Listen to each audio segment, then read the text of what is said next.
Okay, അപ്പൊ നമ്മൾ ഈ തിയറി എക്സാം മോക്ക് ടെസ്റ്റും പാസ്സായി, തിയറി എക്സാമും പാസ്സായിട്ട് നമ്മൾ അടുത്ത് ചെല്ലുന്നത് യാർഡ് ടെസ്റ്റിലേക്കാണ്.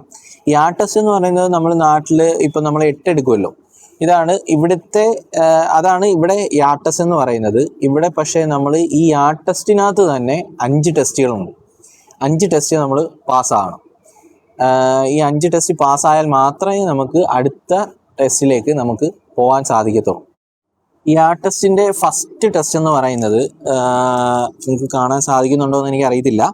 ഇപ്പം നമ്മൾ ബൈക്ക് ഇവിടുന്ന് സ്റ്റാർട്ട് ചെയ്ത് ഇവിടുന്ന് നമ്മളെടുത്ത് ഇങ്ങനെ വന്ന് ഇവിടുന്ന് ഇങ്ങനെ വന്ന് ഈ റൂട്ടിലൂടെ നമ്മളിവിടെ വന്നിട്ട് ഇവിടുന്ന് ഇങ്ങനെ ടേൺ ചെയ്ത് കഴിയുമ്പോഴത്തേക്കും നമ്മൾ ഇൻഡിക്കേറ്റർ, അതായത് ലെഫ്റ്റ് ഇൻഡിക്കേറ്റർ നമ്മൾ ഇടണം. ലെഫ്റ്റ് ഇൻഡിക്കേറ്റർ ഇട്ട് നമ്മൾ ലെഫ്റ്റിലോട്ട് വാച്ച് ചെയ്തിട്ട് നമ്മൾ വണ്ടി എടുക്കണം.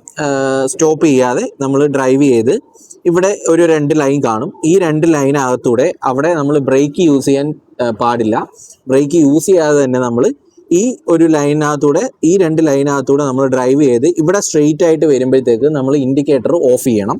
അതുപോലെ തന്നെ ഗിയർ ഡൗൺ ചെയ്യണം. ഗിയർ ഡൗൺ ചെയ്ത് ഇവിടെ ഒരു ബോക്സ് കാണും. ഈ ബോക്സിന് ഉള്ളിൽ നമ്മൾ ഫ്രണ്ട് വീല്, ബൈക്കിൻ്റെ ഫ്രണ്ട് വീല് മാത്രം ആ ഒരു ബോക്സിനകത്ത് നമ്മൾ കൊണ്ട് സ്റ്റോപ്പ് ചെയ്ത് ഇടത്തെ കാല് നമ്മൾ കുത്തി നമ്മൾ വണ്ടി നിർത്തണം. അവിടെ വണ്ടി സ്റ്റോപ്പ് ചെയ്യുന്ന സമയത്ത് ഈ ബോക്സിനകത്ത് ഫ്രണ്ട് വീല് കയറ്റി നമ്മൾ സ്റ്റോപ്പ് ചെയ്യുന്ന സമയത്ത് 2 കാലും കുത്താൻ പാടില്ല. വലത്തെ കാല് മാത്രം കുത്താനും പാടില്ല. ഇടത്തെ കാല് മാത്രം കുത്തി നമ്മൾ ഈ ബോക്സിനകത്ത് ഫ്രണ്ട് വീല് വെച്ചിട്ട് നമ്മൾ സ്റ്റോപ്പ് ചെയ്യണം. ഇതാണ് യാർഡിൻ്റെ ഫസ്റ്റ് ടെസ്റ്റ്. രണ്ടാമത്തെ ടെസ്റ്റ് എന്ന് പറയുന്നത് നമ്മൾ ബൈക്ക് ഇവിടുന്ന് സ്റ്റാർട്ട് ചെയ്ത്, അതായത് ഇവിടുന്ന് നമ്മൾ എപ്പോൾ ബൈക്ക് എടുക്കുന്ന സമയത്താണെങ്കിലും നമ്മൾ ലെഫ്റ്റിലോട്ടും റൈറ്റിലോട്ടും നോക്കിയിട്ട് വേണം നമ്മൾ ബൈക്ക് സ്റ്റാർട്ട് ചെയ്ത് എടുക്കാനായിട്ട്. ഓക്കെ, നമ്മൾ ഇവിടുന്ന് ബൈക്ക് സ്റ്റാർട്ട് ചെയ്ത് ഈ 2 ലൈനകത്തൂടെ, ഇത് ചെറിയ ഒരു 2 ഒത്തിരി ഡിസ്റ്റൻസ് ഇല്ലാത്ത ലൈനാണ്, ഇതിനകത്തൂടെ നമ്മൾ മാക്സിമം സ്ലോയിൽ നമ്മൾ ഡ്രൈവ് ചെയ്യണം. മാക്സിമം സ്പീഡ് എന്ന് പറയുന്നത് 5 കിലോമീറ്റർ ആണ്. ഈ 5 കിലോമീറ്ററിനുള്ളിൽ നമ്മൾ മാക്സിമം എത്രത്തോളം സ്ലോ ചെയ്തെടുക്കാവോ, കാല് കുത്താൻ പാടില്ല, ബ്രേക്ക് ചവിട്ടാൻ പാടില്ല. അല്ലാതെ നമ്മൾ സ്ലോ ചെയ്ത് ഇവിടെ ഒരു ലൈൻ ഉണ്ടാവും. ആ ലൈനിൽ വന്ന് സ്റ്റോപ്പ് ചെയ്തതിന് ശേഷം വീണ്ടും ലെഫ്റ്റിലോട്ടും റൈറ്റിലോട്ടും നോക്കിയിട്ട് ഇവിടുന്ന് വണ്ടി എടുത്തിട്ട് പോകണം. ഇതാണ് രണ്ടാമത്തെ ടെസ്റ്റ്. മൂന്നാമത്തെ ടെസ്റ്റ് എന്ന് വെച്ച് കഴിഞ്ഞാൽ ഇവിടെ 2 ലൈൻ കാണും. അപ്പോൾ നമ്മൾ ഇവിടുന്ന് ബൈക്ക് സ്റ്റാർട്ട് ചെയ്തിട്ട് ഈ ലൈനകത്തൂടെ, അതായത് സെൻറ്ററിലൂടെ, ഈ 2 ലൈനിൻ്റെ സെൻറ്ററിലൂടെ നമ്മൾ ക്ലച്ചോ ഗിയർ ഡൗൺ ചെയ്യാതെ ബ്രേക്ക് യൂസ് ചെയ്യാതെ നമ്മൾ ഇതിനകത്തൂടെ ഡ്രൈവ് ചെയ്ത് എടുത്തിട്ട് തിരിച്ചും അതുപോലെ തന്നെ ഇതുവഴി ഈ 2 ലൈന് ടച്ച് ചെയ്യാതെ ഇതിൻ്റെ സെൻറ്ററിൽ കൂടെ സ്പീഡ് സ്ലോ ആക്കാതെ, ഇവിടുന്ന് എങ്ങനെയാണോ നമ്മൾ സ്പീഡ് എടുക്കുന്നത്, ഒരു 20-25 കിലോമീറ്ററിലാണ് അവർ പറയുന്നത്, ആ കിലോമീറ്ററിൽ തന്നെ നമ്മൾ ഇവിടെ സ്ലോ ചെയ്യാതെ ബ്രേക്ക് യൂസ് ചെയ്യാതെ നമ്മൾ ഇതുവഴി ഇതിൻ്റെ സെൻറ്ററിൽ കൂടെ, ഈ 2 ലൈനിൻ്റെ സെൻറ്ററിൽ കൂടെ നമ്മൾ ഡ്രൈവ് ചെയ്ത് പോകണം. ഇതാണ് മൂന്നാമത്തെ ടെസ്റ്റ്. നാലാമത്തെ ടെസ്റ്റ് എന്ന് പറയുന്നത് നമ്മൾ ഇവിടുന്ന് ബൈക്ക് സ്റ്റാർട്ട് ചെയ്തിട്ട് ഈ ലൈനിൽ കൂടെ നമ്മൾ ഇതുവഴി വന്ന് ഇങ്ങനെ എടുത്ത് ഇവിടെ വരുമ്പോഴത്തേക്കും നമ്മൾ റൈറ്റ് ഇൻഡിക്കേറ്റർ ഇടണം. റൈറ്റ് ഇൻഡിക്കേറ്റർ ഇട്ട് നമ്മൾ റൈറ്റിലോട്ട് വാച്ച് ചെയ്ത് നമ്മൾ ഇവിടെ വന്നു കഴിയുമ്പോൾ ഇവിടെ 2 ലൈൻ ഉണ്ടാവും. ഈ 2 ലൈനകത്തൂടെ സ്പീഡ് സ്ലോ ചെയ്യാതെ ബ്രേക്ക് യൂസ് ചെയ്യാതെ ഇതുവഴി എടുത്ത് ഈ 2 ലൈനിൻ്റെ സെൻറ്ററിൽ കൂടെ ഡ്രൈവ് ചെയ്ത് ഇവിടെ വരുമ്പോഴത്തേക്ക് നമ്മൾ ഇൻഡിക്കേറ്റർ ഓഫ് ചെയ്യുക. ഇൻഡിക്കേറ്റർ ഓഫ് ചെയ്ത് നമ്മൾ ഇവിടെ എടുത്ത് ഈ ഒരു സെൻറ്റർ പോയിന്റിലായിട്ട് വന്ന് വണ്ടി സ്റ്റോപ്പ് ചെയ്യുക. വണ്ടി സ്റ്റോപ്പ് ചെയ്തതിന് ശേഷം ഫസ്റ്റ് ഗിയർ ഇട്ട് വണ്ടി എടുക്കുക, സെക്കൻഡ് ഗിയർ യൂസ് ചെയ്യുക. സെക്കൻഡ് ഗിയർ ഇട്ട് 20-25 കിലോമീറ്ററിൽ നമ്മൾ ഡ്രൈവ് ചെയ്ത് ഇവിടെ ഒരു ലൈൻ ഉണ്ടാവും. ഈ ലൈന് ക്രോസ് ചെയ്തതിന് ശേഷം ഇവിടെ നമുക്ക് ഈ ലൈൻ ക്രോസ് ചെയ്തതിന് ശേഷം ഇങ്ങനെ ഒരു 8 ലൈനോളം കാണും. 1, 2, 3, 4, 5, 6, 7, 8 എന്ന് പറഞ്ഞിട്ട് ഇങ്ങനെ നമ്പർ ഇട്ടിരിക്കും. അപ്പം നമ്മൾ ഈ മെയിൻ ലൈൻ ക്രോസ് ചെയ്തതിന് ശേഷം ഈ 5ാമത്തെ ലൈൻ അപ്പുറത്ത് പോകാതെ, ഈ 5ാമത്തെ ലൈൻ ക്രോസ് ചെയ്യാതെ ഇതിൻ്റെ സെൻറ്ററിൽ, അതായത് ഈ 1നും 5നും ഇടയ്ക്ക് നമ്മൾ സഡൻ ബ്രേക്ക് ഉപയോഗിച്ച് വണ്ടി സ്റ്റോപ്പ് ചെയ്യണം. അതായത് ഇവിടുന്നേ നമുക്ക് ബ്രേക്ക് യൂസ് ചെയ്യാൻ പറ്റില്ല, നമുക്ക് ഈ 20 സ്പീഡ് സ്ലോ ചെയ്യാനും പറ്റത്തില്ല, നമ്മൾ ഈ മെയിൻ ലൈൻ ക്രോസ് ചെയ്തതിന് ശേഷം ഈ 1-നും 5-നും ഇടയ്ക്ക് നമ്മൾ സഡൻ ബ്രേക്ക് പിടിച്ച് നമ്മൾ വണ്ടി സ്റ്റോപ്പ് ചെയ്യണം. വണ്ടി സ്റ്റോപ്പ് ചെയ്യുന്ന സമയത്ത് വണ്ടി സ്കിഡ് ചെയ്യാൻ പാടില്ല, 2 കാലും കുത്താൻ പാടില്ല. ഇടത്തെ കാലും മാത്രം കുത്തി നമ്മൾ വണ്ടി സ്റ്റോപ്പ് ചെയ്ത് നിർത്തണം. വണ്ടി സ്റ്റോപ്പ് ചെയ്ത് നിർത്തിയതിന് ശേഷം വലത്തെ കാല് കുത്തി ഗിയർ ഡൗൺ ചെയ്തിട്ട് ലെഫ്റ്റിലോട്ടും റൈറ്റിലോട്ടും നോക്കിയിട്ട് നമ്മൾ വണ്ടി എടുത്തിട്ട് പോകണം. ഇതാണ് 4ാമത്തെ ടെസ്റ്റ്. 5ാമത്തെ ടെസ്റ്റ് എന്ന് പറയുന്നത് നമ്മൾ ഇവിടുന്ന് വണ്ടി സ്റ്റാർട്ട് ചെയ്യുക. വണ്ടി സ്റ്റാർട്ട് ചെയ്യുമ്പോഴത്തേക്കും ഇടത്തോട്ടും ലെഫ്റ്റും റൈറ്റും നോക്കിയിട്ട് നമ്മൾ വണ്ടി സ്റ്റാർട്ട് ചെയ്യുക.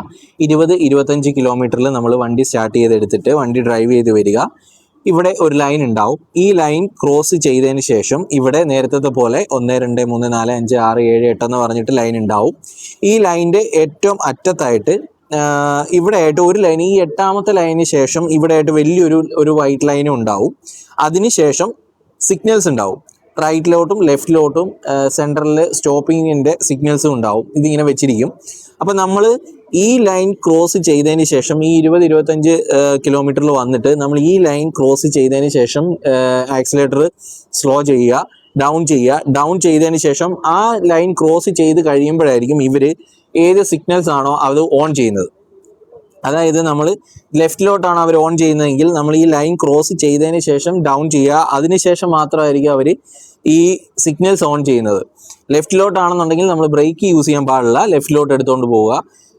ഈ മെയിൻ ആയിട്ടുള്ള വര ടച്ച് ചെയ്യാതെ അതിനിപ്പുറത്തൂടെ എടുത്തിട്ട് പോവുക. റൈറ്റിലോട്ടാണ് ഓൺ ചെയ്യുന്നതെങ്കിൽ റൈറ്റിലോട്ട് എടുത്തിട്ട് പോവുക, ബ്രേക്ക് യൂസ് ചെയ്യാൻ പാടില്ല. സ്റ്റോപ്പാണ് അവർ സിഗ്നലാണ് ഇടുന്നതെങ്കിൽ ഈ 7ാമത്തെ ലൈൻ ക്രോസ് ചെയ്യാതെ നമ്മൾ നേരത്തെ പോലെ സഡൻ ബ്രേക്ക് പിടിച്ച് വണ്ടി സ്റ്റോപ്പ് ചെയ്യുക. ഇതാണ് 5ാമത്തെ ടെസ്റ്റ്. നമ്മൾ ഈ 5 ടെസ്റ്റും നമ്മൾ ഇത് പ്രാക്ടീസ് ചെയ്തതിന് ശേഷം RTA മെയിൻ ആൾ വരും, ഇൻസ്ട്രക്ടർ വരും. എന്നിട്ട് നമ്മളെ ഈ 5 ടെസ്റ്റും നമ്മളെ ചെയ്യിപ്പിക്കും. ഈ 5 ടെസ്റ്റും പാസ്സായതിനു ശേഷം നമ്മൾ നെക്സ്റ്റ് പോകുന്നത് റോഡ് ടെസ്റ്റിലേക്കാണ്. റോഡ് ടെസ്റ്റിൻ്റെ 2 ദിവസം പ്രാക്ടീസ് ഉണ്ട്. അതായത് മൊത്തം 4 റൂട്ട് ഉണ്ടായിരിക്കും. ഈ 4 റൂട്ടിൽ നമ്മൾ സെൻട്രൽ ലൈനിൽ കൂടെ ഡ്രൈവ് ചെയ്യുക, അതുപോലെ ലെഫ്റ്റിലോട്ടും റൈറ്റിലോട്ടും എല്ലാം വാച്ച് ചെയ്യുക. ഇൻഡിക്കേറ്റർ യൂസ് ചെയ്യേണ്ട സമയത്ത് ഇൻഡിക്കേറ്റർ യൂസ് ചെയ്യുക. നമ്മളൊരു മെയിൻ ഒരു ഇട റൂട്ടിൽ നിന്ന് നമ്മൾ മെയിൻ ഹൈവേയിലോട്ട് കയറുമ്പോഴത്തേക്കും എങ്ങനെയാണ് വണ്ടി എടുത്തിട്ട് പോകേണ്ടത്. അതായത് മെയിനായിട്ട് അതിൻ്റെ പ്രൊസീജിയർ എന്ന് പറയുന്നത് MSSM എന്നാണ്. അതായത് മിറർ, സിഗ്നൽ, ഷോൾഡർ, മിറർ. അതായത് നമ്മളൊരു ഇടവഴിയിൽ നിന്ന് നമ്മളൊരു മെയിൻ റോഡിലോട്ട് നമ്മൾ കയറുമ്പോഴത്തേക്കും ഫസ്റ്റിലെ നമ്മൾ മിറർ ചെക്ക് ചെയ്യുക. അതിനുശേഷം സിഗ്നൽ ഇടുക. ഏത് ലെഫ്റ്റിലോട്ടാണെങ്കിൽ ലെഫ്റ്റിലോട്ട് സിഗ്നൽ ഇടുക. അതിനുശേഷം നമ്മൾ ഷോൾഡർ ഉപയോഗിച്ച് നമ്മൾ തിരിഞ്ഞു നോക്കുക. വീണ്ടും നമ്മൾ മിറർ ചെക്ക് ചെയ്യുക. അതിനുശേഷം മാത്രമാണ് നമുക്ക് ആ ലൈനിലോട്ട്, ആ റോഡിലോട്ട് എൻട്രി ചെയ്യാൻ സാധിക്കത്തുള്ളൂ. അങ്ങനെ മൊത്തം 4 റൂട്ടുണ്ട്. ആ 4 റൂട്ടും നമ്മൾ കാണാതെ പഠിക്കണം. എങ്ങനെയൊക്കെയാണ്, എങ്ങോട്ടൊക്കെയാണ് പോകുന്നതെന്ന് നമ്മൾ കാണാതെ പഠിക്കണം. 2 ദിവസം പ്രാക്ടീസിന് ശേഷം ഈ ഇൻസ്റ്റിറ്റ്യൂട്ടിൻ്റെ മെയിൻ ഇൻസ്ട്രക്ടർ വന്നിട്ട് ഈ റോഡ് ടെസ്റ്റിൻ്റെ അസസ്മെൻ്റ് ഉണ്ടാവും. ആ അസസ്മെൻറ്റ് പാസ്സായതിനു ശേഷം നമുക്ക് ഒരു മെയിൻ ആയിട്ടുള്ള RTA റോഡ് ടെസ്റ്റിന് മുമ്പായിട്ട് ഒരു നൈറ്റ് ടെസ്റ്റും കൂടെ ഉണ്ടാവും, പ്രാക്ടീസ് ഉണ്ടാവും. ആ നൈറ്റ് റൈഡിൻ്റെ പ്രാക്ടീസ് കഴിയുമ്പോഴത്തേക്ക് നമുക്ക് അപ്പോയിൻമെൻറ്റ് കിട്ടും. മെയിൻ ആയിട്ടുള്ള RTA റോഡ് ടെസ്റ്റിൻ്റെ അപ്പോയിൻമെൻറ്റ് കിട്ടും. ആ റോഡ് ടെസ്റ്റ് പാസ്സായി കഴിയുമ്പോഴത്തേക്കുമാണ് നമുക്ക് ലൈസൻസ് നമ്മുടെ കയ്യിൽ കിട്ടുക. അപ്പം ഞാനിപ്പോൾ ഇതുവരെ മോക്ക് ടെസ്റ്റ് പാസ്സായി, തിയറി എക്സാം പാസ്സായി, എൻ്റെ യാർഡ് ടെസ്റ്റും കഴിഞ്ഞു. ഇന്നലെ നൈറ്റ് എൻ്റെ ഈ മെയിൻ ആയിട്ടുള്ള റോഡ് ടെസ്റ്റിൻ്റെ മുമ്പാടെയുള്ള നൈറ്റ് പ്രാക്ടീസും കഴിഞ്ഞു. ഇനിയിപ്പം നാളെയോ മറ്റന്നാളോ ആയിരിക്കും എൻ്റെ ഫൈനൽ റോഡ് ടെസ്റ്റ് വരിക. അപ്പോൾ അതിൻ്റെ അപ്പോയിൻമെൻറ്റിന് വേണ്ടി വെയിറ്റ് ചെയ്തിരിക്കുകയാണ്.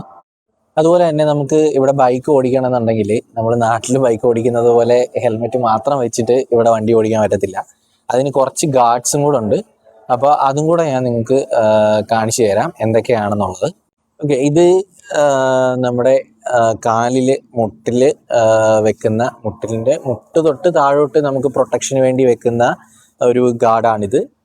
അതുപോലെ തന്നെ നമുക്ക് കാലിൽ മാത്രമല്ല കൈയുടെ പ്രൊട്ടക്ഷന് വേണ്ടിയിട്ട് യൂസ് ചെയ്യുന്നതാണ് ഈ 2 ഗാർഡ്സ്. ഇതിൽ നമ്മുടെ കയ്യിൽ 2 സൈഡിൽ ഇതും നമ്മൾ വെച്ചിട്ടാണ് വണ്ടി ഓടിക്കുന്നത്. അതുപോലെ തന്നെ നമ്മൾ ഗ്ലൗസ് യൂസ് ചെയ്യും അതുപോലെ തന്നെ സേഫ്റ്റി ഷൂസ് ആയിരിക്കണം, പിന്നെ ഹെൽമെറ്റും. ഇത്രയും സാധനങ്ങളാണ് നമ്മളിവിടെ ബൈക്ക് ഓടിക്കാനായിട്ട് നമ്മൾ ധരിക്കേണ്ട കാര്യങ്ങൾ. ഓക്കെ, ഞാനിത് എങ്ങനെയാണ് ഇത് ഞാൻ ചെയ്തിട്ട് എങ്ങനെയാണ് മൊത്തത്തിലുള്ള ലുക്കെന്ന് ഞാൻ നിങ്ങൾക്ക് കാണിച്ചു തരാം. ഇതാണ് നമ്മൾ ഇവിടെ ബൈക്ക് ഓടിക്കുമ്പോഴുള്ള ഒരു ഫൈനൽ ലുക്ക് എന്ന് പറയുന്നത്. കാരണം ഈ ഒരു ഇത്രയും ഗാർഡ്സ് യൂസ് ചെയ്യാതെ നമ്മൾ ബൈക്ക് ഓടിക്കാതിരിക്കുക. കാരണം ഇവിടെ വേറെ ഏത് വാഹനം ഓടിക്കുന്നതിനേക്കാളും ഹെവി റിസ്ക് ആണ് നമ്മളിവിടെ ബൈക്ക് ദുബായിൽ ഓടിക്കുക എന്നുള്ളത്. കാരണം ചെറിയൊരു മിസ്റ്റേക്ക് വന്നാൽ പോലും നമുക്കൊരു സെക്കൻഡ് ചാൻസ് എന്നുള്ളത് ഈ ബൈക്ക് ഓടിക്കുന്ന റൈഡറിൻ്റെ ലക്ക് പോലെ ഇരിക്കും. അത്രയ്ക്കും റിസ്ക് ആണ് നമ്മളിവിടെ ബൈക്ക് ഓടിക്കുക എന്നുള്ളത്. അപ്പം നമ്മൾ ഈ കാണുന്ന രീതിയിലുള്ള ഗാർഡ്സുകൾ, പ്രൊട്ടക്ഷൻസ് ഉപയോഗിച്ചിട്ട് നമ്മൾ എപ്പോഴും ഡ്രൈവ് ചെയ്യുക. ഇതിൻ്റെ കൂടെ നമുക്ക് ഹെൽമെറ്റും കൂടെ വരും. ഓക്കെ, അപ്പം ഇന്നത്തെ വീഡിയോ കുറച്ച് ലെങ്ത് ആയിപ്പോയി. ഇന്നത്തെ വീഡിയോ ഈ ഒരു ലൈസൻസിൻ്റെ പ്രൊസീജിയേഴ്സും ട്രെയിനിങ്ങിനെ കുറിച്ചുള്ള ഈ ഒരു വീഡിയോ ആർക്കെങ്കിലുമൊക്കെ ഉപകരിക്കും എന്ന് ഞാൻ പ്രതീക്ഷിക്കുന്നു. അപ്പം അടുത്ത ഒരു വീഡിയോ ആയിട്ട് നമുക്ക് വീണ്ടും കാണാം. Okay, by.